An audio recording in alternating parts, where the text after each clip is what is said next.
Halo sahabat movie semuanya, jumpa lagi dengan saya Furkon Irtiza di channel Arul Cerita. Apa kabar semuanya? Semoga baik-baik saja ya. Iyalah, baik-baik saja ya, jangan sakit-sakit. Seperti biasa, kita akan membahas sebuah film. Sekarang kita akan membahas sebuah film yang berjudul White Tiger. Ya, White Tiger. Film ini mengikuti kehidupan pemuda bernama Baram Hawaii yang berasal dari desa miskin. Meski kehidupan miskin dan sudah bekerja sejak kecil, ia terbilang pintar dan berambisi menjadi orang sukses. Peluang sukses Baram terbuka, ia menjadi supir salah satu anak tuan tanah yang menguasai desanya. Berbagai hal ia lakukan demi membaikkan majikannya. Ya sudahlah, gak usah lama-lama, kita lanjut ya. Tapi sebelum kita lanjut, jangan lupa ngopi-ngopi dahulu guys, biar nanti kalian tidak haus, oke? Yuk, kita langsung ke TKP.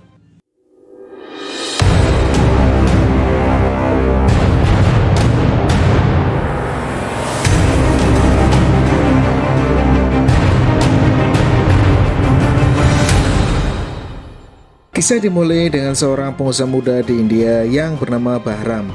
Ia sedang menulis email untuk Perdana Menteri Cina yang akan berkunjung ke India. Bahram mengatakan bahwa dirinya ingin bertemu dengan sang Perdana Menteri karena ia berpikir bahwa India dan Cina adalah masa depan. Dalam kisah, kita dibawa ke masa lalunya Bahram. Di saat ia masih anak-anak, di sana dia hidup miskin bersama keluarganya di sebuah desa, di mana sang nenek yang licik bernama Kusub memasakkan kakak yang Bahram bernama Kisan bekerja di kedai teh masakan anak-anaknya. Dia mengambil sebuah masakan anaknya Bahram sebagai penarik becak. Balik masa kini, Bahram mencetak sebuah poster yang nampaknya seperti poster pencarian orang hilang. Ternyata itu adalah dirinya sendiri. Sabar-sabar, kita baru mulai. Dan disinilah Bahram menceritakan sebuah kisah puncaknya. Kisah dimulai dengan Bahram kecil yang sedang belajar di sebuah sekolah di desanya, di mana ketika pamannya disuruh membaca oleh petinggi desa, tetapi ia tidak bisa. Berbeda dengan Bahram, ia adalah anak yang cerdas dan berbeda dari teman-teman lainnya. Pejabat itu menunjukkan sebuah kertas bergambarkan tokoh Partai Sosialis di India, di mana tokoh itu pernah berpesan bahwa anak miskin dari desa mereka bisa menjadi Perdana Menteri India. Pejabat itu bertanya kepada Bahram, hewan apa yang ada di hutan hanya muncul dalam satu generasi? Dan Bahram pun menjawab, White Tiger. Dan tanda babak tersebut memotivasi Bahram bahwa dirinya adalah si macan putih. Ia berjanji akan memberikan beasiswa pada Bahram di sekolah yang lebih baik. Di keesokan harinya, rombongan beberapa mobil datang di desa Bahram. Warga di sana menyebut bahwa itu adalah si tuan tanah dengan gelar si Bangau, dan putra tuanya bernama Silwak. Mereka selalu menagih hutang dari warganya di sana. Ayahnya Bahram selalu berhutang kepada tuan tanah. Di sana Bahram memotivasi dirinya untuk mengangkat derajat keluarganya. Ketika Bahram sedang asik belajar, Kisan kakaknya mengajak Bahram untuk mengikutinya. Ternyata Bahram harus bekerja di sebuah kedai teh bersama kakaknya, karena ia harus membantu mencari uang untuk membayar utang kepada tuan tanah. Dan saat itu Bahram tidak lagi bersekolah, dan sang ayah pun terkena sakit TBC. Bahram pun bawa ayahnya tersebut ke rumah sakit. Karena di desanya tidak ada rumah sakit, maka sang ayah harus dibawa ke desa lain dengan perjalanan selama 2 hari. Tapi ternyata di sana dokter pun tidak kunjung datang. Disitulah Bahram menyadari untuk tidak lagi menjadi orang susah. Karena kejadian tersebut, sang ayah pun meninggal dan akan dikremasi. Sang ayah yang sedang dikremasi, tiba-tiba Bahram merasa ayah melawan kematiannya, dan karena hal itu membuat Bahram pingsan. Kisah berikutnya tampak sudah beranjak dewasa. Ia masih bekerja di kedai teh bersama kakaknya. Di saat ia bekerja, ia selalu mendengar atau menguping pembicaraan orang-orang. Karena hal itu, ia mempelajari hal baru dari para pembeli yang datang. Di waktu bersamaan, si tuan tanah kembali datang bersama para putra bungsunya yang bernama Asok. Ia baru pulang dari Amerika untuk membantu usaha batubara ayahnya. Di momen itulah Bahram berpikir ia menemukan Tuhannya untuk dirinya. Ia akan mencoba melamar menjadi supir kedua dari tuan tanah, dan Bahram ingin meminjam uang dari sang nenek untuk belajar menyetir. Bahram pun berangkat menuju kota dengan menaiki bus. Bahram nampak sangat bahagia, mungkin itulah kebahagiaannya setelah ayahnya meninggal. Sesampainya di kursus nyetir mobil, Bahram mulai belajar mengemudikan sebuah mobil. Setelah lancar, Bahram menuju ke rumah tuan tanah dan mencoba melamar jadi supir kedua di sana. Ini adalah PNS, canda PNS. Bahram memohon untuk bekerja sebagai supir di sana kepada tuan tanah. Tuan tanah pun mencoba untuk keahliannya Bahram mengemudi sebuah mobil, dan akhirnya Bahram bisa diterima bekerja menjadi supir di rumah tuan tanah. Dari pertama Bahram bekerja menjadi supir, ia malah lebih sering disuruh bersih-bersih rumah dan dia merasa iri dengan supir pertama tuan tanah, dan Bahram pun mulai tumbuh benih persaingan. Ketika Bahram yang sedang bersih-bersih, Asep memanggilnya ke dalam kamar. Di sana ada istrinya Asok yang cantik yang bernama Pinky. Di sana Bahram ditanyai mengenai internet, namun apa boleh, Bahram tidak mengetahui hal itu. Suatu hari seorang menteri wilayah Partai Sosialis datang ke rumah tuan tanah. Bahram menampak bahagia karena ini adalah motivasi Bahram untuk mengangkat derajat di desanya. Kedatangan di sana untuk menagih pajak tuan tanah karena ia menunggak pajak dari bisnis batu baranya. Pada malam harinya mereka sedang rapat keluarga membahas masalah pajak tersebut. Pinky dan Asok memutuskan untuk berangkat ke Delhi. Di sana mereka akan menyokok partai lawan untuk membantu permasalahan mereka. Supir yang mengantar mereka ke Delhi bukanlah Bahram. Di esokan paginya, Bahram pun memiliki rencana busuk untuk menyingkirkan supir pertama tuan tanah. Dan sekarang supir yang akan mengantar mereka ke Delhi adalah Bahram. Ini adalah sebuah permulaan cara kelamnya Bahram untuk bisa menjadi seorang sukses. Sesampainya di Delhi, mereka tinggal di sebuah apartemen mewah. Bahram begitu senang dengan kagum-kagum melihat hal itu. Namun Bahram tidak berada di apartemen tersebut untuk tidur. Di sana ada tempat khusus bagi supir-supir yang menginap, yaitu di basement bawah. Bahram dikenali dengan supir-supir lainnya dan diberi tempat tidur. Dan di keesokan harinya, Bahram mengantar Asok ke dua tempat partai lawan dengan membawa sebuah tas merah. Bahkan mereka juga ke tempat kantor kepresidenan India.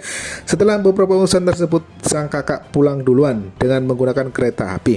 Asok, Pinky, dan Bahram tetap berada di sana untuk urusan beberapa hari ke depan. Di sana tampak Asok adalah sosok tuan yang baik karena mengajak Bahram berolahraga bahkan bermain game. Di malam hari, Bahram selalu diremehkan oleh supir-supir lainnya. Bahram pun memutuskan untuk pindah ke kamar yang tidak berdekatan dengan mereka. Walaupun kamar itu lebih jelek, tapi di sana ia merasa lebih tenang dan nyaman. Keesokan harinya, Bahram mengantar Asok mengunjungi rumah pamannya di desa. Desa Asep sendiri merupakan desa yang tidak jauh di tempat tinggalnya Bahram. Karena hal itu, Asok mengizinkan Bahram untuk mengunjungi keluarganya. Sampainya di rumah sang paman, Bahram pun bergegas ke rumah neneknya. Di sana Bahram tampak kesal karena ia akan dijodohkan dengan seorang gadis di desanya. Dan Bahram masih belum siap untuk menikah. Bahram kesal memutuskan untuk pergi meninggalkan desanya. Ketika sedang air kecil, Asok mengatakan bahwa Bangalore atau kota bagian India adalah tempat yang tepat untuk memulai bisnis. Bahram begitu semangat dan siap mengantarkannya tuan ke sana. Namun Asok sepertinya terlalu banyak berpikir untuk rencana masa depannya. Daripada langsung memulainya, Bahram mengatakan bahwa orang kaya terlahir dengan banyak peluang. Suatu hari Pinky sedang kedatangan temannya. Bahram pun menyuguhkan sebuah minuman kepada temannya Pinky. Namun Bahram malah ditegur oleh Pinky karena seragamnya kotor dan mulutnya yang bau. Ketika teman Pinky sudah pulang, Pinky memberikan sebuah nasihat kepada Bahram untuk melanjutkan pendidikan dan berhenti bermental sebagai pelayan.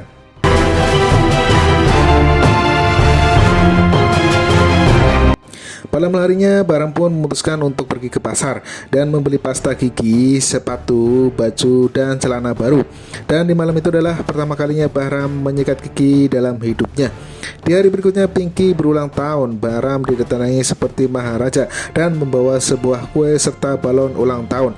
Lalu pada malam harinya, Asok dan Pinky pergi ke sebuah klub malam untuk merayakan ulang tahunnya, namun Bahram hanya menunggu di luar.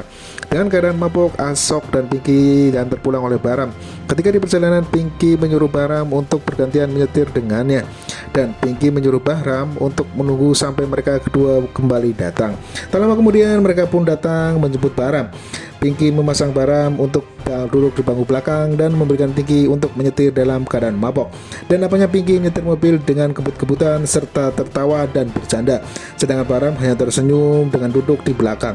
Namun tiba-tiba di jalan ada seorang anak yang hendak menyeberang, dan anak itu tertabrak oleh Pinky. Mereka kaget. Bahram mengatakan bahwa mereka harus pergi dari sana agar tidak terlihat oleh orang. Sesampainya di basement, Bahram pun membersihkan mobil itu. Bahram pun menyaksikan angkok. Ia beralibi bahwa yang salah adalah anak kecil itu. Mungkin di sini Bahram ingin menyenangkan perasaan tuannya, walaupun dia tahu ia salah, bukanlah anak kecil itu. Keesokan harinya, ketika Bahram datang ke kamar Tuan Asok tanpa Tuan Bango dan seorang pengacara ada di sana, Bahram dipaksa secara halus untuk menandatangani sebuah surat pernyataan bahwa dia adalah pelaku dari tabrak lari tersebut. Di sana Bahram tampak bingung, marah, dan kesal karena berada dalam situasi yang seperti ini. Bahram pun mencoba untuk minum alkohol dan menyendiri dalam kebingungan. Di hari berikutnya, Bahram dipanggil untuk memijat kaki tuan tanah. Ketika sedang memijat kaki tuan tanah, Ashok mendampingi mereka bahwa mereka ada kenalan di kepolisian dan tidak ada yang melaporkan hal itu. Pinky berkata bahwa Bahram sudah tidak lagi diperlukan untuk dijadikan hal tersebut. Bahram yang senang ia mencium kaki tuan tanah, namun sang tuan tanah malah menendangnya. Akibat dari itu, Pinky pun marah dan pergi meninggalkan ruangan tersebut. Saat pagi buta, Pinky meminta Bahram untuk mengantarnya ke bandara. Sesampainya di bandara, Pinky memberikan sebuah amplop berisi uang untuk Bahram. Sehabis dari sana, Bahram pun pulang ke apartemen Ashok. Di sana Ashok sangat kesal dan marah kepada Bahram karena tidak membangunkannya saat Pinky akan pergi, dan Bahram malah membeli dirinya dengan mendorong Asep hingga jatuh. Sejak hari itu, Bahram sudah 3 hari tidak panggil oleh tuannya. Bahram yang penasaran mencoba masuk ke dalam apartemen dan melihat Ashok yang sedang mabuk di kamarnya. Bahram pun mencoba untuk memberikan sebuah nasihat karena ditinggalkan oleh Pinky, dan Bahram pun mengajak Ashok untuk memakan favoritnya dan juga memberi semangat kepada Ashok, dan ia mengajak sembahyang. Di keesokan harinya, Ashok dan Bahram menjemput tuan luar yang telah datang kembali ke Delhi. Rupanya dia membawa kabar bahwa Pinky ingin bercerai dengan Ashok. Di sisi lain, Bahram ingin mencoba bertanya tentang masa depan nasib seorang supir kepada kawannya, dan ia dijelaskan bisa saja kita diberhentikan secara tiba-tiba oleh atasan sendiri. Bahram pun tampak termenung dan berpikir akan hal itu. Di hari berikutnya, Bahram mulai menjadi pribadi yang licik dan cerdas dengan mulai menipu tuannya. Bahram menipu Ashok dengan membuat kwitansi palsu perbaikan mobil, menjual bensin mobilnya kepada supir lain, kemudian mencari penumpang yang akan membayar sewa naik mobilnya. Suatu pagi, Bahram sudah siap dengan mobilnya untuk mengantar Ashok. Di saat hendak pergi, Ashok menitipkan sebuah tas kepada Bahram karena ia akan mengambil ponselnya yang tertinggal. Di momen itulah Bahram mengetahui isi dari tas merah yang selama dibawa Ashok, berisi sejumlah uang yang sangat banyak, namun ia tak berani mengambilnya. Di malam hari, Bahram sedang berjalan sendirian di stasiun kereta. Bahram membayangkan kemanakah yang akan tuju bila ia mengambil uang itu, dan ia juga membayangkan apa yang terjadi dengan keluarganya bila ia mengambil tas merah tersebut. Bahram nampak bingung dan mulai menjadi gila karena terbayang akan isi tas merah itu. Suatu ketika, Partai Sosialis akhirnya menang dalam pemilu. Hal ini membuat Ashok harus menyokok partai tersebut seperti yang dilakukannya selama ini dengan partai lawannya. Partai Sosialis meminta uang sogokan dengan 3 kali lipat dari jumlah yang biasanya diberikan sebelumnya. Di dalam mobil, Bahram mendengar jumlah dari uang sogokan yang diminta perwakilan partai tersebut dengan jumlah uang yang sangat banyak. Setelah kembali ke basement, Bahram menuju ke kamarnya. Dia melihat keponakannya datang dari desa yang bernama Dharam dengan membawa sebuah surat dari sang nenek. Neneknya meminta Bahram untuk mengurusnya serta mengajarinya menjadi seorang supir. Keesokan harinya, Bahram dan keponakannya datang menemui Ashok. Tuan Ashok mengizinkan Bahram untuk berlibur. Bahram pun mengajak ponakannya ke kebun binatang. Di sana ia melihat macan putih dan terbayang akan ayahnya, neneknya, serta kejadian di malam hari itu. Dan saat itu Bahram jatuh pingsan. Pada malam harinya, Bahram menyiapkan sebuah pecahan botol dan baju serta mendoakan mobil itu. Dan Bahram pun menjemput tuannya Ashok yang membawa sebuah tas merah berisi uang untuk bertemu perwakilan Partai Sosialis. Di dalam perjalanan, Bahram berkata bahwa ada yang tidak beres dengan ban belakang mobilnya. Bahram pun turun dan akan mengecek ban mobil tersebut sambil membawa botol yang sudah ia siapkan dari tadi. Ia juga meminta Ashok untuk membantunya. Awalnya Ashok menolak karena sudah turun hujan, namun pada akhirnya Ashok pun turun. Lalu ketika ia sedang mengecek ban yang bermasalah, tiba-tiba Bahram menikam Ashok dari belakang dengan menggunakan pecahan botol tadi, sehingga Ashok pun tewas di sana. Bahram pun meninggalkan Ashok di pinggir jalan dan membawa tas merah berisi uang tersebut. Di stasiun, Bahram teringat akan keponakannya dan ia memutuskan untuk kembali ke basement untuk menjemput keponakannya itu. Bahram pun bergegas pergi dari sana dan menuju ke stasiun menggunakan kereta api bersama keponakannya. Setelah beberapa pekan bersembunyi, Bahram mulai menuju ke kota bagian India. Di sana ia mencari ide atau memulai bisnisnya. Ketika ia melihat begitu banyak jasa supir yang digunakan, di momen itulah ia tahu bisnis apa yang tepat untuk dimulai. Bahram pun memulai dengan menyokok polisi menggunakan beberapa uang dari tas merah itu untuk menutupi kasusnya yang telah membunuh Ashok. Dan ia juga menyingkirkan supir-supir yang telah memiliki SIM card daluarsa, dan sekarang ia sudah memiliki perusahaan yang bernama White Tiger Driver, dan Bahram mengganti namanya menjadi Ashok.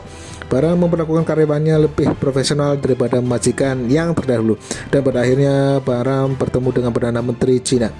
Di akhir adegan, Baram mengatakan bahwa dia telah berhasil keluar dari kandang seorang pelayan. Habis. Sepertilah alur cerita dari film The White Tiger.